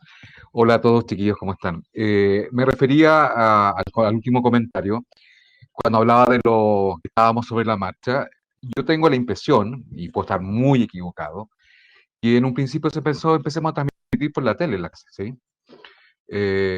Los programas de estudio que uno ha asumido en este año fueron diseños instruccionales, obviamente siempre mejorados de un año a otro, pero para un ambiente presencial. Por lo tanto, no estaba ni la cultura, ni las herramientas, ni la experticia de parte principalmente de los docentes de pregrado y tampoco los estudiantes. Ahora bien, en el devenir, en estos 7, 8, 9 meses, sí que ha sido una faena horrible de capacitaciones y adaptación a este escenario tan cambiante, que tampoco sabemos para dónde nos lleva, empezaron a aflorar todas las dificultades en términos de didáctica, de pedagogía, asumiendo, por cierto, y yo ahí me quedo y insisto en este punto, en el hecho de intentar romper un paradigma que el estudiante tenía instalado casi en su ADN en tanto estudiante, que era asistir desde la pasividad, incluso desde la comodidad, a la exposición de un docente. Y no hacerse cargo, porque tampoco nunca se lo enseñaron en el colegio, que él es el autor de su propio aprendizaje. A mí este diplomado, no saben todos los beneficios que yo he podido aplicar en mi alumno, incluso en el relato. Cuando yo inicio las clases ahora con mis estudiantes, que le hablo de constructivismo, le hablo de metacognición, y son cabros que no estudian pedagogía como para poder entender, pero los he hecho instalarse en este nuevo escenario, con las herramientas que yo en este diplomado he ido consiguiendo en este mes, que ya llevamos casi de clases, si no me equivoco. Por eso yo decía, profesor y colegas, que estábamos trabajando sobre la marcha, innovando, actualizándose, y sabiendo que lo que hoy vemos y que pensamos que ya es lo último, yo creo que estamos recién en un estado de cigoto, en un estado muy embrionario y quizás qué sorpresa nos depara el destino. Muchas gracias, Carlos. Qué bonito además que tengan una aplicación satisfactoria de lo que vamos de a poquito extrayendo de este programa de aprendizaje. Y además, quería hacer el alcance justamente sobre la dinámica que hicimos en la sesión de conferencia pasada al inicio, ese juego de los números que le hizo Iván. Ese tipo de dinámica tiene la gracia de romper un poco el hielo del de dónde venimos. Siempre que llegamos a una reunión o vamos a enfrentar una clase, hoy día, por ejemplo, tuvimos estos problemas de comunicación al comienzo, que nos distorsionan un poco la predisposición a la clase también, nos puede poner nerviosos como facilitadores o como coordinadores, nos puede poner nerviosos de sacar el tema adelante. Entonces, son altibajos que uno tiene que estar predispuesto, y una buena manera de bajar la ansiedad de esas cosas que ocurren y les van a suceder a ustedes también, es que preparen dinámicas para disponer al grupo a estar abierto al conocimiento que se va a entregar. Y eso nos cambia mucho. Muchas veces el puro ejercicio de declarar que venimos cansados, venimos enojados, venimos ansiosos, venimos con ganas, lo que sea la predisposición que tengamos, el poder exteriorizarla, poder hacer ese mismo ejercicio que nosotros les pedimos acá de autorreflexión sobre el cómo venimos, baja esa ansiedad y nos predispone de una mejor manera a este ejercicio de conocimiento en el cual nos encontramos. Entonces ese tipo de dinámicas, ahí les pueden también estrujar a Iván de mejor manera, les dejo ese dato, pero esas dinámicas son muy usuales y se pueden usar en reuniones con nuestros hijos, ahí ustedes pueden ir discriminando cómo hacerlo. Volviendo al tema, tipos de comunidades de aprendizaje. Hay 4 tipos de comunidades de aprendizaje. Esto es básicamente para poder caracterizarlas y ustedes puedan identificarlas cuando se encuentran frente a ellas. Esto es bien fácil de identificar. Las comunidades de aprendizaje son más fáciles de identificar que las personas, porque como son un grupo de personas que agarran elementos comunes y se hacen de esos elementos comunes para poder formar una personalidad, uno sabe que no hay más que esos elementos comunes, después empezamos a encontrar individuos solos. Entonces, estas personas se pueden reunir por un interés, que puede ser un interés banal, que no tiene ningún sentido, sino más bien algo que les gusta hacer, como les digo, no funcionó mucho en redes sociales, pero dentro de las comunidades de aprendizaje podríamos decir que, dentro de las comunidades de interés, podríamos situar a los gamers, a los que les gustan los juegos. Después, no voy a situar a los gamers ahí porque los estaría discriminando respecto al interés inteligente, pero en el fondo son aquellos que se reúnen por el interés común, que no necesariamente tiene que ver con academia. El interés inteligente tiene que ver con un propósito de descubrir algo, que puede ser conocimiento, puede ser habilidades, destreza, competencia, pero hay un propósito que tiene la comunidad por lograr algo, y eso es lo que la separa del interés banal, que es donde en estricto rigor nos reunimos porque nos gusta hablar de lo que nos gusta hablar. En tercer lugar tenemos la comunidad de práctica, donde así como el interés inteligente también hay un propósito, y ese propósito es mejorar la operación sobre la práctica que hacemos. Es decir, nos gusta hacer trekking, por lo tanto nos juntamos a hacer cada vez más caminata. Nos gusta jugar tenis, por lo tanto nos juntamos cada vez a mejorar nuestra práctica de tenis. Y finalmente está la de aprendizaje, que es aquella que evoluciona a través de los procesos de los tipos de conocimiento. El disciplinar, el crítico, etc. Si nosotros identificamos estas comunidades, sabemos dónde nos estamos moviendo y nos podemos relajar. O sea, si estamos en una comunidad de interés inteligente de cocina, por ejemplo, y a nosotros nos gusta cocinar y estamos más encima en repostería, o sea, estamos en nuestra salsa y lo vamos a pasar muy bien dentro de esa comunidad. Pero si no tenemos cierta aversión a la cocina, no nos interesa, sabemos perfectamente que eso no es el grupo donde vamos a poder desarrollar. Gabriel nos comenta, nos formaron a muchos para hacer hologramas copiadores. Es súper importante que el clic puedan hacerlo lo antes posible los estudiantes. Digo. Sí, aquí una labor que nosotros desempeñamos justamente y con la cual ustedes van a salir cuando hayan terminado este diplomado, es también ustedes ser catalizadores del cambio del formato de aprendizaje. ¿Ya? Entonces, en eso nos transformamos un poco en delegados de esta bandera del e-learning. Necesariamente la comunidad de aprendizaje es pura, puede ser de práctica y aprendizaje, por ejemplo. Claro, se combinan, de todas maneras. Se combinan. De hecho, una comunidad de interés banal, voy a asumir con todo respeto, no sé si hay algún gamer, pero voy a asumir con todo respeto que el gamer tiene un interés banal que es solamente jugar. ¿Ya? Y si eso lo mezclamos con la de práctica, claramente esas dos se dan, porque ellos comentan mientras juegan y van descubriendo a través de su interés, pero la separo un poco en interés inteligente porque en lo personal no sé dónde está el propósito, pero sí sé que las dinámicas de gamer que se aplican a la evaluación, que se llaman gamificación, es de mucho uso y es muy eficiente dependiendo del grupo al cual nos refiramos. Carlos le dice, debe ir mutando y son híbridos supeditados al objetivo. Sí, se va adaptando, se va transformando, pero sí pueden convivir, incluso pueden convivir hasta 3. No sé si las 4, pero sí hasta 3. Tal vez el interés se puede transformar en un interés inteligente. No me hagas caso, debáteme. Esteban, vamos con la siguiente, por favor. ¿Cómo evolucionan las comunidades de aprendizaje? En la base de esta pirámide, hacia arriba. Cristian me pregunta por la gamificación, la vamos a ver en el tercer módulo. Ya no nos adelantemos ahí porque ahí vamos a ver las herramientas tecnológicas. En relación a la comunidad de aprendizaje, Henry Pudelco 2002 pone el nivel más alto a la comunidad de práctica, considerando la intencionalidad y conciencia de pertenencia en relación a la fuerza. Sí, esto está también en el material complementario. Y yo puse bastante material sobre las comunidades de aprendizaje, pero creo que hay más todavía que pueden rescatar. Así que en lo personal me voy a quedar con la tarea de buscarle un poquito más de material.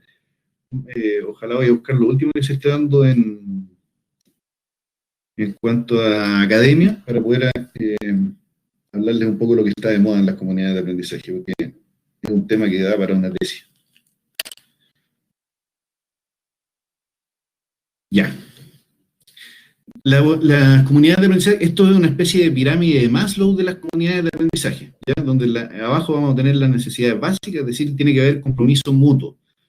Cuando las personas se integran a una comunidad, establecen un compromiso tácito, ¿ya? Y ese compromiso es parte por participar y atender y termina en diversos resultados, ¿ya? Segundo, emprendimiento en conjunto, que es lo que nos lleva a esos diversos resultados, es que cuando subimos nivel, el compromiso ya se transforma en acción y vamos por un propósito. Y eso nos lleva a un emprendimiento. Ese camino que se recorre para lograr ese propósito es el emprendimiento.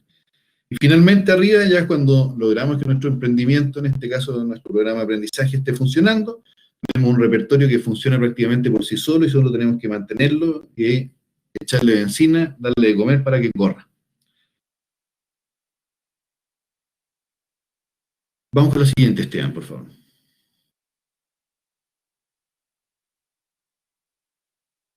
Ya, y lo que les comentaba, aquí hay distintos tipos de miembros que participan en las comunidades de aprendizaje. Aquellos miembros que están, y ustedes lo van a ver dentro de sus grupos, y no quiero tampoco con esto ponerle etiqueta a nadie, pero de eso se dan todos los grupos, donde hay miembros que son más activos, son más ávidos de participar y de dar su opinión y de poner contenido y de armar los trabajos, etcétera. Esos son los miembros que están en el corazón, ¿ya? Mucha sobreparticipación también apoca a otros que les cuesta más participar, entonces hay que tratar un poco de combinar que esa participación de los miembros del corazón no opaque a aquellos miembros que se encuentran más en la periferia, ¿ya? Los miembros que están al medio son aquellos miembros que nos interesa porque nos ayudan a que se haga de manera más moderada el ejercicio de la autorreflexión de aquellos que necesitan más tiempo versus la práctica de aquellos que necesitan de menos tiempo tal vez, o que les resulta más fácil ciertas cosas y que se pueden adaptar a otros. Todos tenemos distintas velocidades en distintos contextos, por lo tanto, algunas veces vamos a ser miembros del corazón, miembros activos o miembros periféricos, y otras veces nos vamos a comportar de manera totalmente antagónica como fuimos en ¿cómo se llama? En la experiencia anterior. Por lo tanto, nosotros, en cierta forma, nuestra autonomía y autocontrol que les pedimos siempre en este formato digital, lo tenemos que aplicar también para el rol que estamos jugando dentro de la comunidad de aprendizaje. ¿Ya? Acuérdense siempre que ustedes son responsables del aprendizaje de sus compañeros. Por lo tanto, depende del rol que ustedes jueguen, cuánto el compañero también va a aprender. Y en tercer lugar, miembros periféricos, que son aquellos miembros que aparecen tarde, mal y nunca, que de alguna manera comentan, no comentan, hay que andarlos persiguiendo de repente para que participen, y eso sucede en todo ámbito, y esos miembros de repente tienen algún grado de transformación, se acercan un poquito más a ser miembros activos, de repente llegan a ser miembros del corazón, pero después se alejan a ser miembros periféricos. Si nosotros logramos la transformación de un periférico hacia un activo, y de un activo hacia el corazón, lo estamos haciendo bien. ¿Ya? Si nosotros no logramos cautivar a los miembros periféricos en ningún momento, significa que o para él no está siendo interesante el programa de aprendizaje al que está acudiendo, o nuestro programa de aprendizaje no está siendo eficiente con lo que él está esperando. ¿Ya? Y por eso es que se dan las encuestas y se da la retroalimentación, y necesitamos que haya comentarios dentro de las evaluaciones para que el alumno también perciba cómo se está asumiendo su aprendizaje y pueda comentar sobre su aprendizaje. Entonces, todas esas instancias de comunicación, a pesar de ser asincrónicas, son mucho más ricas en e-learning. De hecho, podemos armar un debate con cada uno de los estudiantes en cada una de las evaluaciones, instancias que no necesariamente tenemos en lo presencial. Creo que también influye el tipo de personalidad para ser un determinado miembro de una comunidad, por supuesto. Por supuesto, y eso está en la biografía y en los antecedentes iniciales. Nosotros nunca vamos a poder determinar la personalidad de cada uno de los miembros del grupo de aprendizaje, pero sí podemos tener ciertos rasgos que nos ayudan a entender su génesis, su contexto, su origen, de dónde viene. Y en ese sentido hay una confluencia que no es muy difícil de hacer para poder entender más o menos cómo se arma la comunidad. Al final, muy pocas veces vamos a tratar a cada alumno de manera independiente al callo en este formato, pero sí lo vamos a poder agrupar dentro de ciertas características comunes. Y la siguiente, por favor,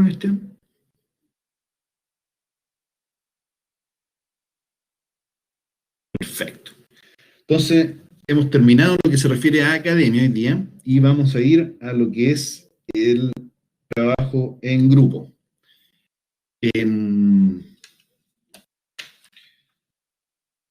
A ver, voy a mencionar un segundo, voy a abrir las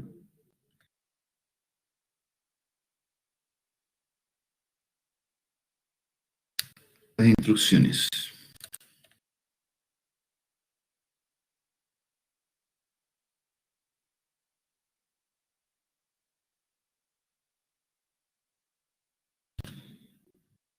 Ya. Dice, a usted se le ha encargado la labor de diseñar un programa tutorial que enseña definiciones, alcances, roles, responsabilidades, obligaciones y compromisos de la ley de reciclaje, próxima a implementarse en su país. Para ello, en esta fase previa a la generación del programa, usted debe identificar los elementos que requiere considerar. La información que usted posee es: el grupo al cual se dirige el aprendizaje lo conforman 200 adultos entre 26 y 45 años, hay 60% mujeres y 40% varones. Además, una de las mujeres es sordomuda. Todos son empleados de una empresa que produce residuos, 80% de ellos ha participado de un curso virtual previamente, y todos están en locaciones remotas con acceso a Internet. Consultas. En primer lugar, la primera consulta la voy a responder yo, que era la pregunta que hacía Alan respecto de la obligatoriedad. El hecho que yo le haya puesto que era un tutorial asume que en estricto rigor no hay que hacer ninguna transformación ni adaptación instruccional, es decir, no nos estamos adelantando en este caso al programa de aprendizaje de este diplomado. Solamente lo que hay que hacer es que algo que está escrito y que se hace de una manera, hay que llevarlo a un formato digital con ciertos elementos que son los que ahí yo les pregunto.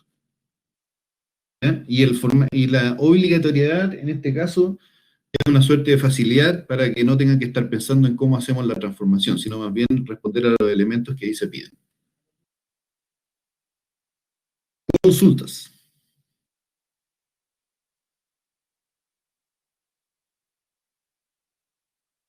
Esteban, ¿te puedes ir a la diapositiva 4, por favor? Gracias. Perdona, José Francisco, dame un segundito. Les quiero repetir esto porque no sé si con el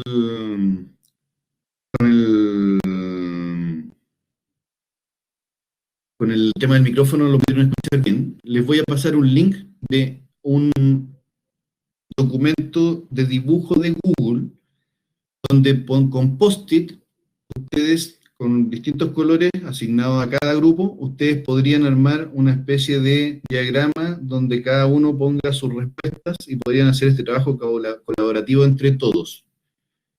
Pero eso es para que ustedes trabajen entre ustedes, ¿ya? No es parte de lo que yo les pido, sino más bien para que entre todos los grupos puedan tener una certeza de lo que tienen que hacer. O una certeza más bien en las respuestas que están entregando. ¿Ya? Eso les puede ayudar para el trabajo colaborativo. José Francisco. Hola, buenas noches, ¿cómo están a todas y todos? ¿Bien? Hola, hola. Sí. Profesor, tengo varias dudas, pero especialmente voy a nombrar una. Ya que todavía no entiendo uno de los tercer criterios, que son los factores base del proceso de aprendizaje. Dice así: indique cómo el ambiente de aprendizaje permitiría la ejecución en espacio y tiempo asincrónicos acogidos a una reconstrucción virtual. ¿Qué TIC se requieren? Cuando habla esa indicación o ese indicador, ¿se relaciona principalmente al aula virtual? Por ejemplo. ¿Sí? Por ejemplo, también, aparte, ¿qué otros elementos tecnológicos de información y comunicación usamos cuando estamos en un aula virtual? ¿Cuáles hemos usado nosotros, por ejemplo? Los foros. Pero los foros no son tecnologías, son una funcionalidad de la herramienta. ¿Perdón? ¿El foro sería una herramienta o una técnica? Claro, una técnica, una herramienta, justamente, una funcionalidad más. ¿El TIC sería, por ejemplo, el Internet? No. ¿No? Internet es como al medio en ese sentido. A ver, las presentaciones, los documentos, todo eso son objetos significativos de aprendizaje. Cada uno con un objeto significativo de aprendizaje, y en ese caso los podríamos agrupar como elementos multimedia. Entonces, por un lado tenemos el aula, por otro lado tenemos los elementos multimedia. Todo conocimiento para que se pueda medir tiene que ser evaluado. Ya le estoy dando mucha información. No, está genial, siga nomás. Hasta ahí nomás. Ya. Sí, igual me sigue generando duda. Eso es que estaba leyendo la bibliografía, pero todavía hay elementos conceptuales que todavía me cuesta diferenciar. Ya está un poquito añejo todavía en volver a estudiar. Pero esa era mi duda principalmente, si era el aula virtual, era netamente cómo el aprendizaje, la comunidad de aprendizaje, con el aula virtual, incluido por supuesto con la estrategia de enseñanza de los docentes, genera aprendizaje. Entonces, por eso me generaba dudas, porque después viene una pregunta, ¿qué TIC utilizaría? Entonces son como dos preguntas que no las veo muy unidas inicialmente. Era eso. En realidad la pregunta específica para la respuesta de la rúbrica es ¿qué TIC necesitan utilizar? De acuerdo, profesor, muy amable, gracias. Perfecto. A ti.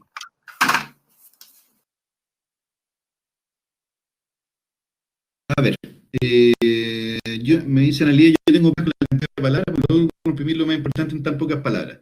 Yo lo que les decía es que respondan a las preguntas específicas y luego hacen el hilo entre esas preguntas como para darle un carácter de informe. Pero yo en rigor me tengo que regir por la rúbrica, por lo tanto si están los elementos de la rúbrica, está correcto el trabajo.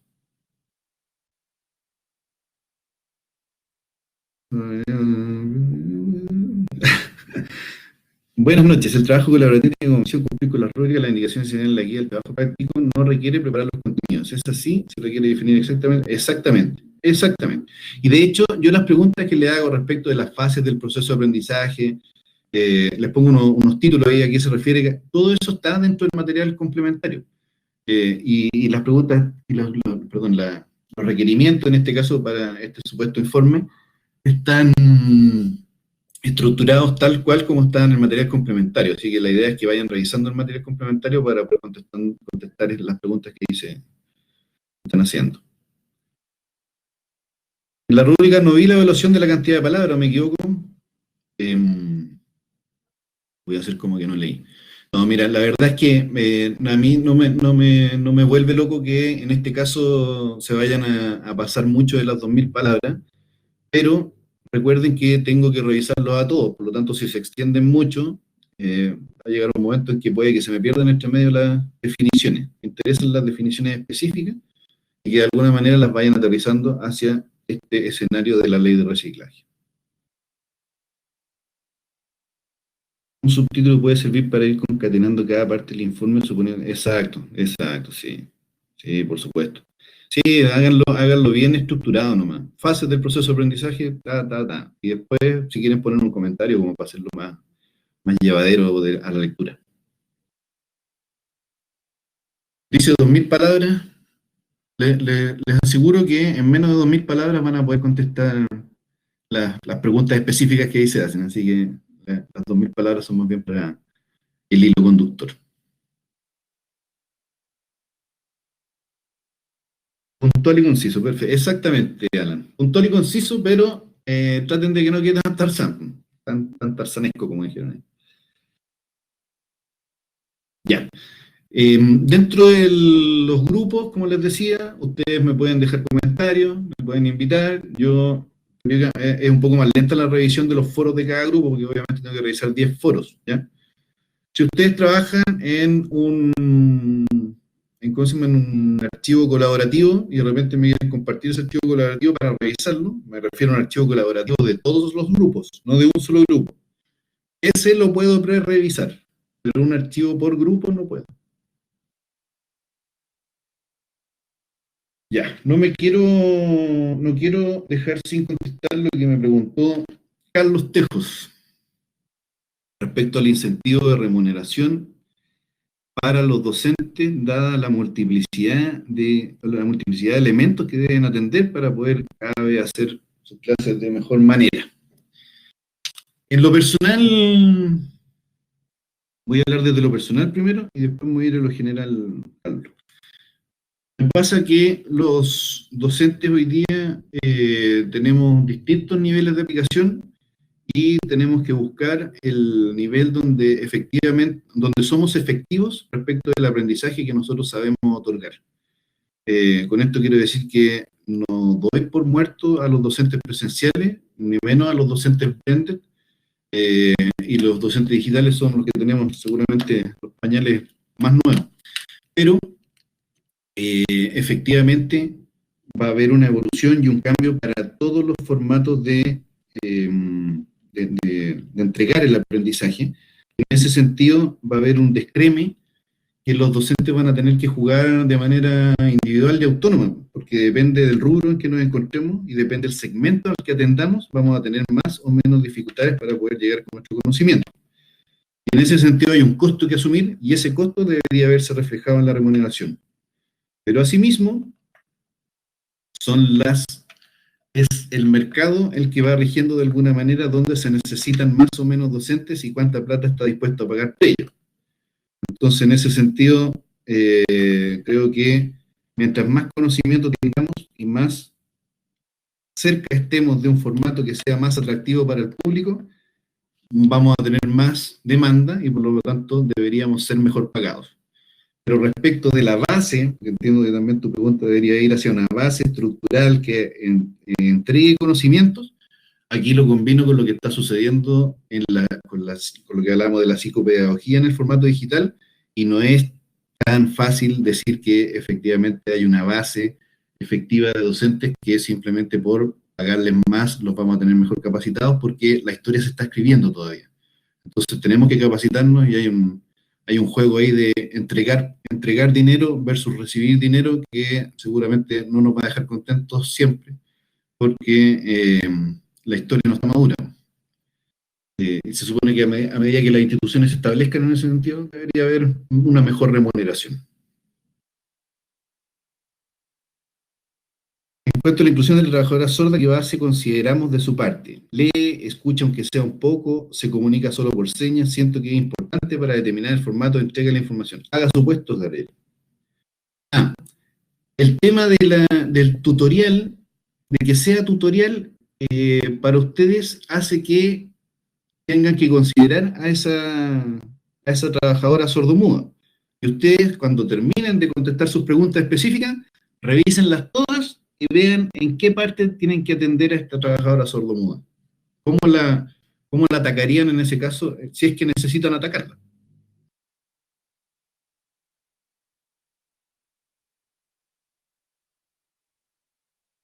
¿Más consultas, dudas? Ya, estimados, estamos entonces en las últimas 2 semanas de este hermoso curso de Fundamentos de Aprendizaje. Por lo tanto, espero sus trabajos. Me quedo con la labor de interiorizarlos más en el tema de comunidad de aprendizaje, actualizarlos más en el tema de la comunidad de aprendizaje, y voy a estar revisando sus foros de participación para ver si es que tienen dudas dentro de los grupos. ¿Ya? Les voy a dejar también en cada uno de los foros este link a este archivo de dibujo de Google para que puedan trabajarlo de manera colaborativa si les interesa. ¿Ya? Profesor, hay un punto que solicita aspectos relevantes del tutor. ¿Será docente o experto en contenidos? Aspectos relevantes del tutor.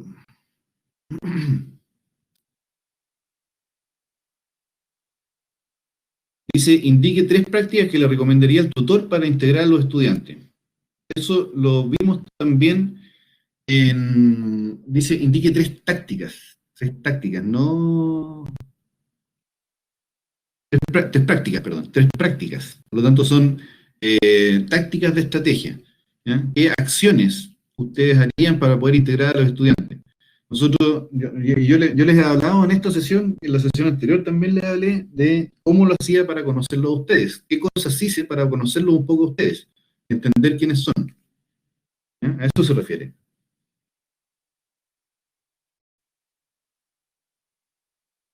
El que sea docente o experto en contenido, la verdad que eso no es lo que estoy preguntando ahí.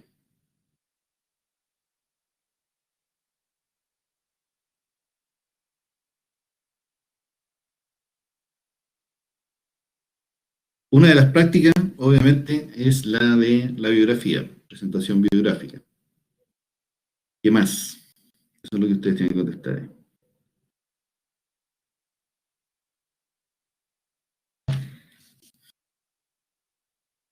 ¿Más consultas? Bueno, si no hay más consultas, podríamos dar por finalizada la última sesión de este curso de Fundamentos de Aprendizaje para e-Learning.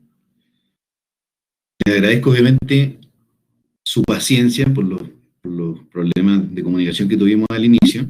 Les agradezco además la participación, les agradezco que traigan las consultas, y espero haberlas satisfecho. Si no, me las dejan de todas maneras las consultas del foro, no hay ningún problema. Carlos me pregunta acá, ¿el i-docente puede ser una suerte de híbrido? Yo creo que el i-docente ya en su nombre, lo dice ahí, Carlos, es un híbrido.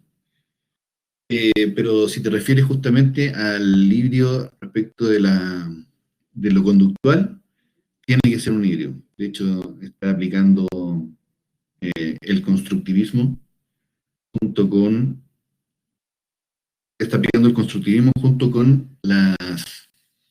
los formatos clásicos del aprendizaje y lo ha hecho evolucionar. Por lo tanto, más allá de un híbrido, ha sido un catalizador.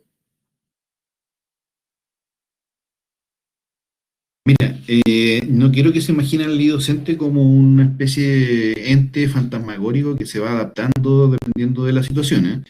Están los pilares, por eso, a pesar de que estas diapositivas de repente pueden ser un poco fome y estructuradas, estos elementos no se mueven de eso.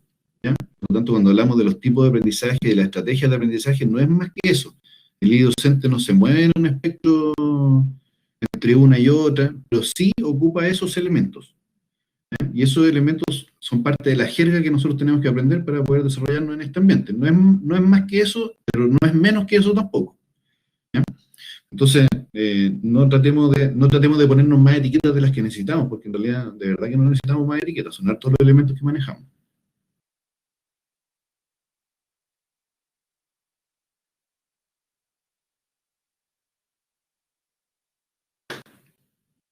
Estimados y estimadas, al parecer, estamos ok.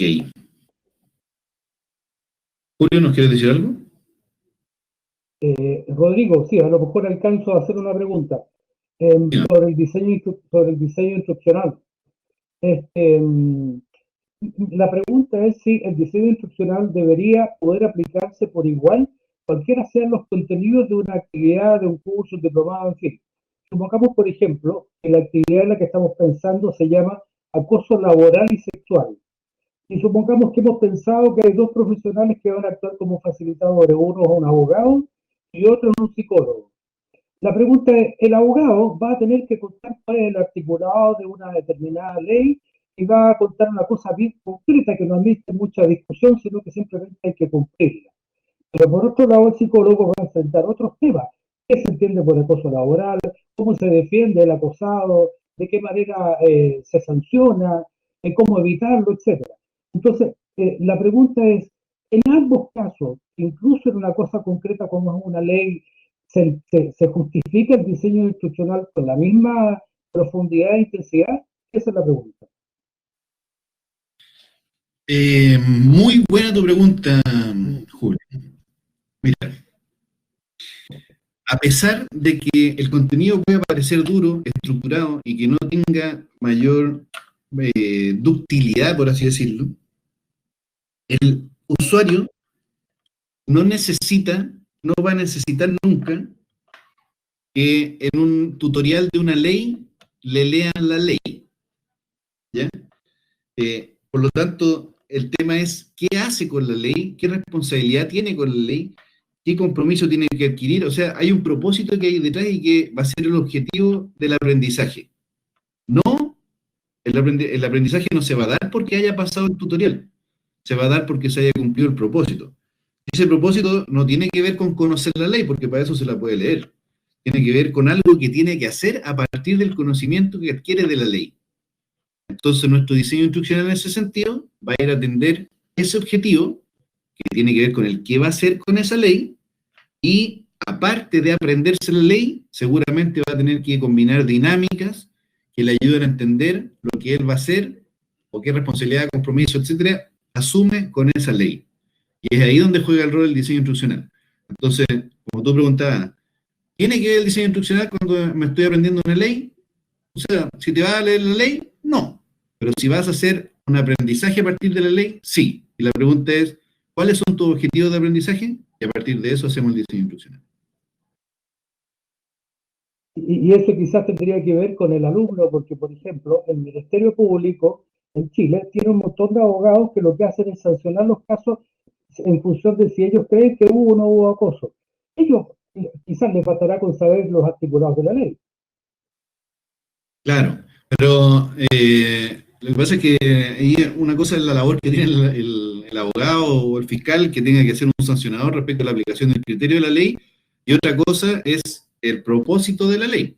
En este caso, cuando se hace una capacitación de acoso laboral, como la que mencionabas tú, esa capacitación no tiene que ver con que la gente se sepa la ley, porque nos podríamos capacitar todos en eso sin pertenecer al Ministerio Público, sino que tiene más bien que ver con qué pasa con una aplicación de la ley. Y en ese escenario en el cual se obtiene un grado de aprendizaje o de conocimiento. Lo otro es simplemente información. Si no la aplicamos, no sé de qué otra manera nos sirve. Muy bien, gracias. A ti, Julio.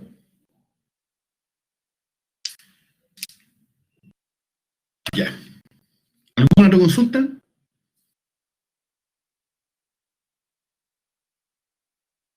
Al parecer ahora sí estamos. Ya. Pareciera que estamos.